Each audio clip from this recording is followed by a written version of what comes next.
Hello, welcome to Nocti by j.N.S, and we continue with the Black American series, and we are on part 12. And this covers mass incarceration, which was 1971 through present day times. So as we know, we're moving smoothly with the Black American series. We have documented everything that has ever happened in our culture starting from 1451, and we're on 1971. So, you know, it's a snapshot into the history of the Black American. It is not an exhaustive detail of everything we have went through, but it is enough to get you to understand the history of the Black Americans and where we go forward from here.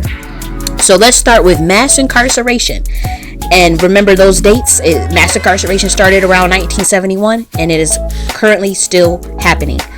So from 1980 to 2016, the number of incarcerated citizens increased over 500%. And drug-related incarcerations grew from 40,000 to 450,000, with 2.2 million total prisoners by 2018 in the United States. And the United States have currently 25% of the world's incarcerated population, while making up less than 5% of the world's population. And as prison populations increase, so did expenses. State expenditures on corrections grew from $6.7 billion in 1985 to $57.7 billion in 2016. So the growth in expenditures obviously has impacted Black Americans disproportionately, and particularly Black men. And they have higher rates of charges, sentencing, and incarceration than white men. So a 2015 report found that Black Americans, they're roughly quote unquote 13% of the U.S. population, which I have some theories about that. But anyways, they're 13% of the population, but constituted more than 1 in 4 drug violations arrests, despite similar rates. This is important. Despite similar rates of drug uses across all races. So this particular group is being targeted.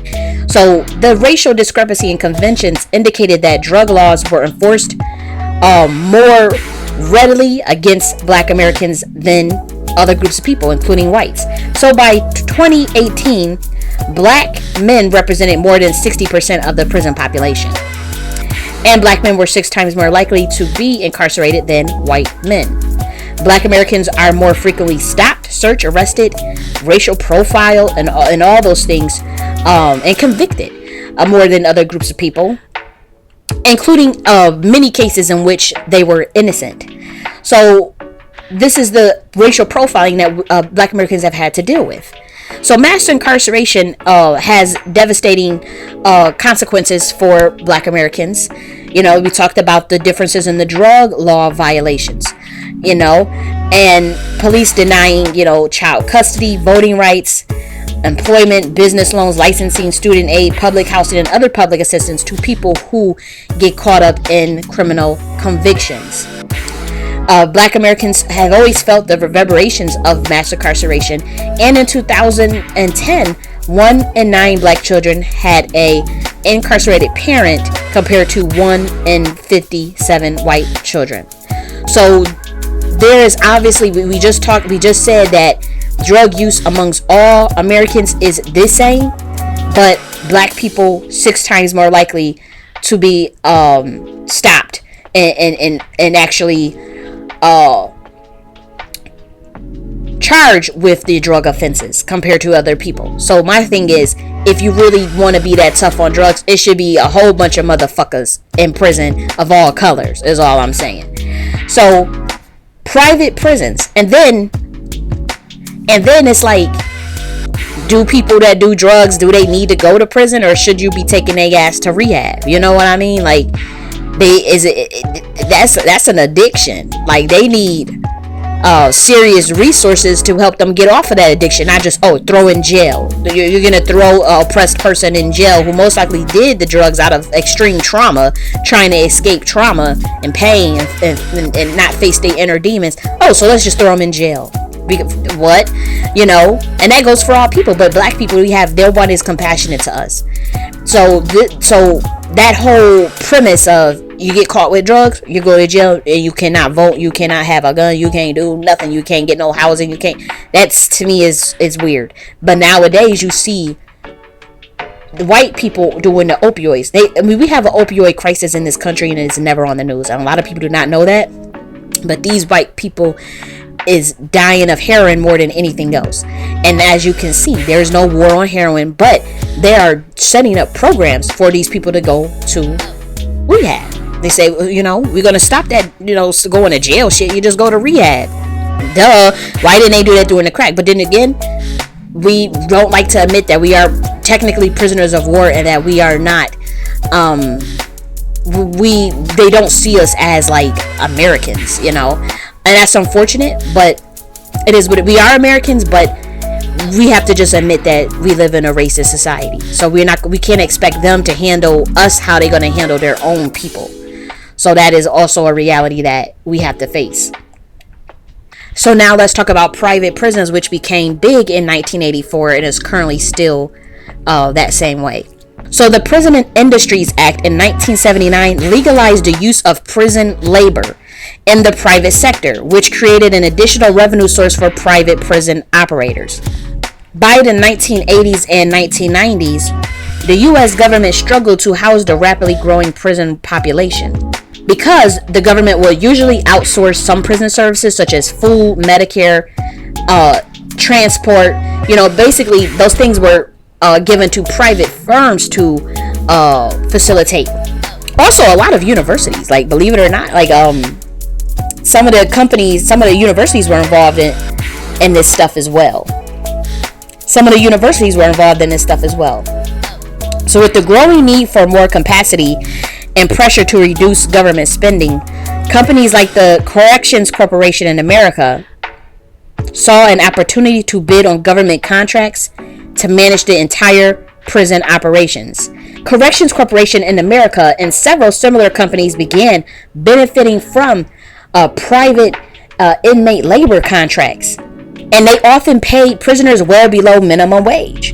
Earnings could be as low as 17 cents per hour, and in other states it was $2 per hour for prisoners. In the 2000s, a growing number of legal scholars and activists began to argue that systematic profiting from prison was a continuation of slavery. And that is true. And the 13th Amendment outlawed involuntary slavery, except in the case of punishment for a crime. So it was that exception that enabled federal prisons to justify their use of prison labor at such low wages. 17 cents per hour. Are you kidding me? 2 hours per hour. That's disgusting. So now you can see why they had all those laws and all these regulations meted out, so that they can technically target Black Americans more. Still get them into prison. Still technically can do slave labor.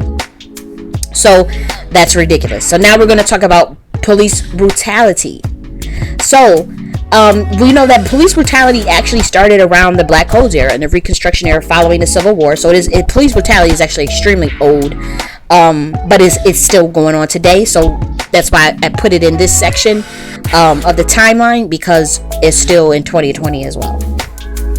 And basically, first forms of police brutality were burnings and beatings against Black families, and lynchings that were often ignored by local law enforcement. They knew about it and they just kept it pushing. But even today now, there's a lot of police brutality. Now we see the organizations such as, Black Lives Matter and various organizations that are trying to address police brutality. They say, they have a various number of ways that they want the police to be accountable for the way they treat the Black American community. And we hope to see some changes in that regard. As some people say reform, people say abolish, people say defund. My personal opinion is not going to be added in this particular video, but it is definitely something that we have dealt with. We dealt with Tamir Rice, which was a 12-year-old baby boy who was playing with some type of toy, and he got shot up by the police. And then we've seen, of course, Sandra Bland, Corinne Gaines. We've seen many, of course, Breonna Taylor and George Floyd. We saw Eric Garner. We saw Philando Castile, Trayvon Martin. We saw various black people that were killed unlawfully. They were killed unarmed.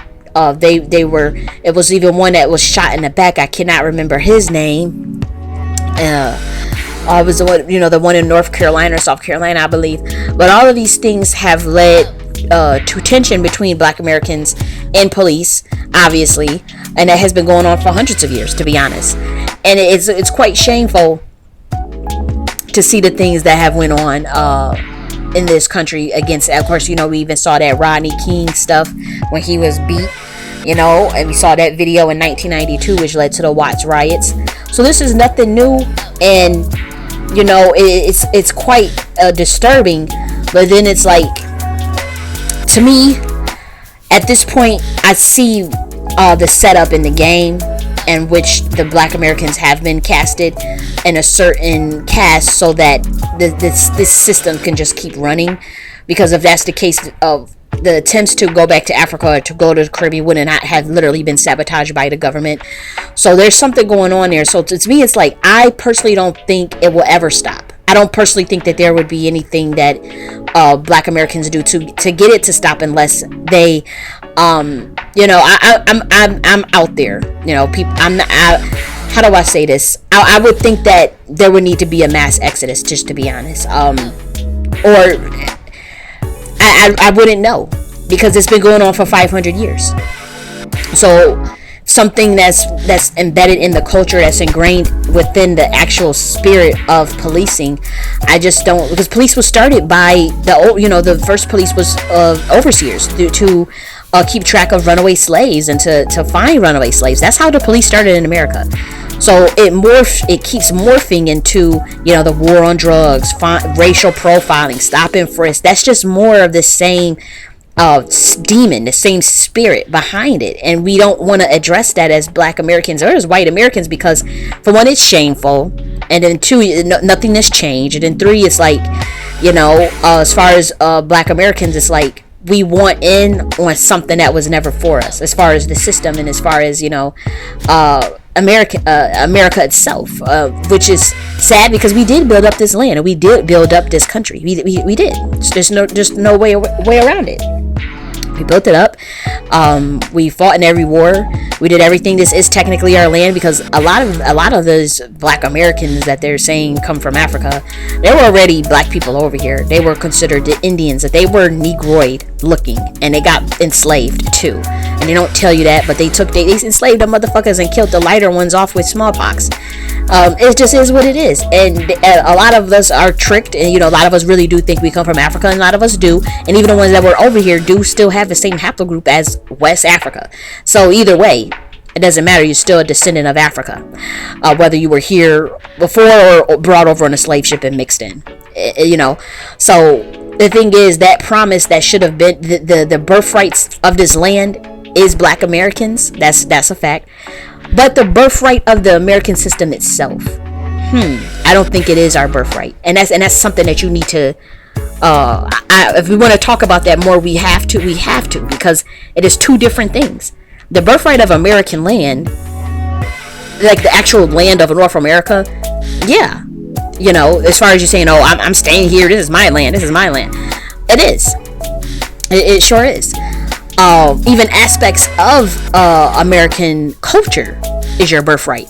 But as far as the American system, in terms of just law and criminal, I don't. It's hard, because I don't see where we ever have fit in properly or in a way of equality. You can't point to it in history, and it's not like you started it and then it got stolen. See, you had this land and then it was stolen from you. You built up this land too. Even if you brought over here, you built up this land and made it to what it is. But the actual, some of these systems, I don't see how we will ever fit in. I don't see it. I don't see even things changing. I just don't. I do see that where the Black American can change. I do see where the Black American can practice group economics and self-determination and come together and do their own shit or leave or do whatever they want to do. Stay. It's up to them. But just know that I think that we would always be sabotaged no matter what. And until there's a serious reflection on this country. Reparations have to be paid and an apology have to be on the books, and there have to be serious, real change, not this minorities coalition and diversity training and multicultural, all this weird shit that don't even benefit Black Americans. Affirmative action doesn't even benefit Black Americans. So as far as getting the changes that we want to see, believe it or not, it will be more so on us to do it, more so than a dominant society. There's no incentive for anybody to give up privilege. Are you kidding me? If it was the other way around, you wouldn't give up your privilege. You would try to distract those motherfuckers as long as you could, keep them dumb as hell as long as you could, so that they can't really figure out, keep them marching. And we don't want to admit that because we think that we are so morally superior to white people, but we're not. And we would be if we treat each other. If I saw the way y'all treat white people, if y'all treated yourself like that and each other like that, then I will believe that. Then I will, because y'all would treat yourself so good. But the fact that y'all treat each other like shit, that just blows the whole theory out of the water. You're not morally superior. That's one. Until you treat yourself right and treat each other like how you be screaming and trying to get all this acceptance from the other people, try to do that with each other. Then I will believe that. Now, what I will say is there's really no incentive. And you don't understand human nature. You're denying the law of self-preservation within yourself and then denying it within others. When the first law of nature is self-preservation. So a lot of things they have done, it's literally been for their survival and projections of insecurities. We understand that. But it's like, now going forward, what do we do as ourselves for our preservation, for our self-preservation? You know what I mean? So that's the thinking, the stream of consciousness that we need to go into when it comes to dealing with, these obvious systemic racist laws and traumas and things that they have put us through. We're still standing, we're still strong and resilient, so we can obviously navigate anything that is thrown at us, even if, and my thing is, stand on your square. Don't fall for anything. Stand for something at all times, like we've been doing.